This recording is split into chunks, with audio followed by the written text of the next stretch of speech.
Saatnya berpetualangan, datang ke Taman Pelangi. Bersama teman-teman semua, yuk kita saling membantu. Aku punya tas berlari dengan si Joko. Bergegaslah ayo berpetualang. Saatnya rainbow. Assalamualaikum warahmatullahi wabarakatuh. Salam sejahtera bagi kita semua.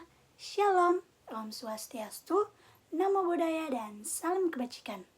Halo semuanya, perkenalkan nama saya Yvonne Julia Biu dari Universitas Bosowa, Fakultas Psikologi, Prodi Psikologi, dengan NIM 4524091110 dari kelas I angkatan 2024.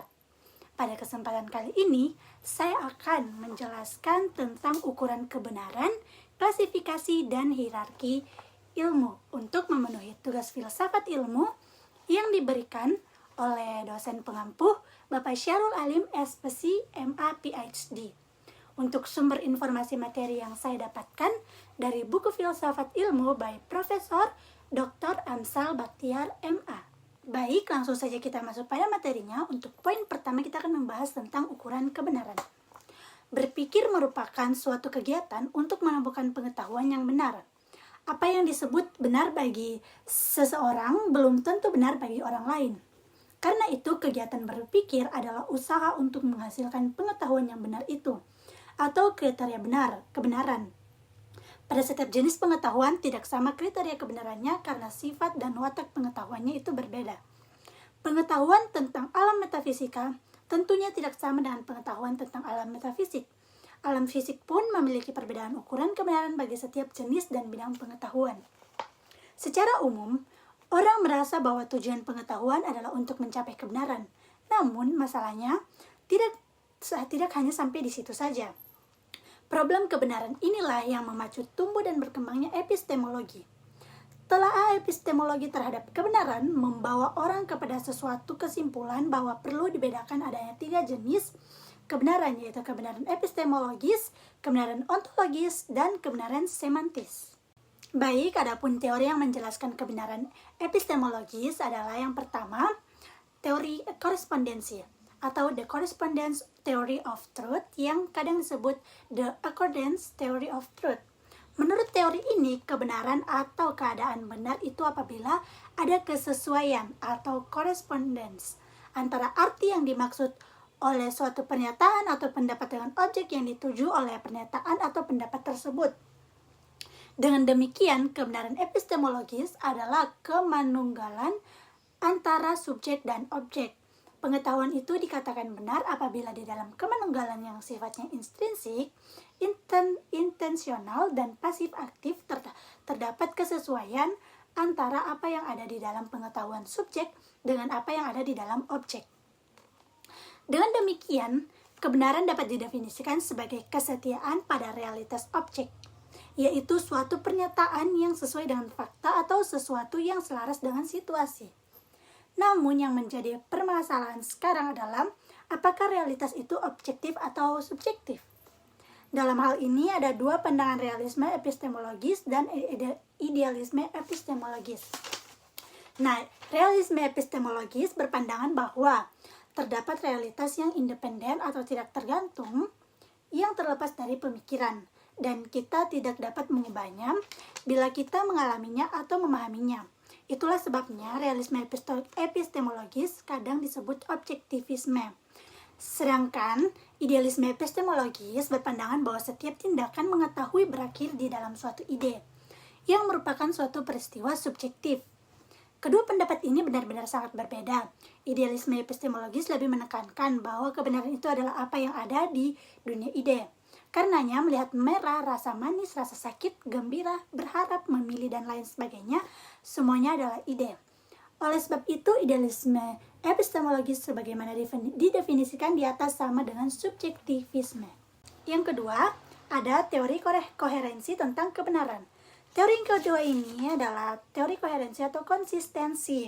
The Consistence Theory of Truth yang sering pula dinamakan the Coherence Theory of Truth. Menurut teori ini, kebenaran tidak dibentuk atas hubungan antara putusan atau judgment dengan sesuatu yang lain, yaitu fakta atau realitas, tetapi atas hubungan antara putusan-putusan itu sendiri. Dengan perkataan lain, kebenaran ditegakkan atas hubungan antara putusan yang baru itu dengan putusan-putusan lainnya yang telah kita ketahui dan akui kebenarannya terlebih dahulu. Jadi, suatu proposisi itu cenderung untuk benar jika proposisi itu koheren atau saling berhubungan dengan proposisi-proposisi lain yang benar, atau jika arti yang dikandung oleh proposisi koheren. Dengan pengalaman kita, kepastian mengenai kebenaran sekurang-kurangnya memiliki 4 pengertian, di mana satu keyakinan tidak dapat diragukan kebenarannya, sehingga disebut pengetahuan. Pertama, pengertian yang bersifat psikologis. Kedua, pengertian yang bersifat logis. Ketiga, menyampaikan kepastian dengan keyakinan yang tidak dapat dikoreksi. Dan yang keempat, pengertian akan kepastian yang digunakan dalam pembicaraan umum, di mana hal itu diartikan sebagai kepastian yang didasarkan pada nalar yang tidak dapat diragukan atau dianggap salah. Mengenai teori konsistensi ini dapatlah kita simpulkan sebagai berikut. Yang pertama, kebenaran menurut teori ini adalah kesesuaian antara suatu pernyataan dengan pernyataan-pernyataan lainnya yang sudah lebih dahulu kita ketahui, terima dan akui sebagai benar. Dan yang kedua, teori ini agaknya dapat dinamakan teori penyaksian atau justifikasi tentang kebenaran. Karena menurut teori ini, satu putusan dianggap benar apabila mendapat penyaksian atau justifikasi pembenaran oleh putusan-putusan lainnya yang terdahulu yang sudah diketahui, diterima, dan diakui benarnya. Nah, yang ketiga, ada teori pragmatisme tentang kebenaran. Teori ini pragmatik atau pragmatis, theory of truth. Pragmatisme berasal dari bahasa Yunani pragma, artinya yang dikerjakan, yang dilakukan, perbuatan, tindakan. Sebutan bagi filsafat yang dikembangkan oleh William James di Amerika Serikat. Menurut filsafat ini, benar tidaknya suatu ucapan, dalil, atau teori semata-mata tergantung kepada asas manfaat. Sesuatu dianggap benar jika mendatangkan manfaat dan akan dikatakan salah jika tidak mendatangkan manfaat. Istilah pragmatisme ini sendiri diangkat pada tahun 1865 oleh Charles S. Peirce pada tahun 1839 sampai 1914. Doktrin pragmatisme ini diangkat dalam sebuah makalah yang dimunculkan pada tahun 1878 dengan tema How to Make Our Ideas Clear, yang kemudian dikembangkan oleh beberapa ahli filsafat Amerika. Di antara tokohnya yang lain adalah John Dewey pada 1859 sampai 1952. Menurut teori pragmatisme, suatu kebenaran dan suatu pernyataan diukur dengan kriteria apakah pernyataan tersebut bersifat fungsional dalam kehidupan manusia. Teori hipotesa atau ide adalah benar apabila ia membawa kepada akibat yang memuaskan, apabila ia berlaku dalam praktik, apabila ia mempunyai nilai praktis. Kebenaran terbukti oleh kegunaannya, oleh hasilnya, dan oleh akibat-akibat praktisnya. Jadi, kebenaran sendiri ialah apa saja yang berlaku atau works. Yang keempat, ada agama sebagai teori kebenaran. Manusia adalah makhluk pencari kebenaran. Salah satu cara untuk menemukan suatu kebenaran adalah melalui agama. Agama dengan karakteristiknya sendiri memberikan jawaban atas segala persoalan asasi yang dipertanyakan manusia, baik tentang alam, manusia, maupun tentang Tuhan.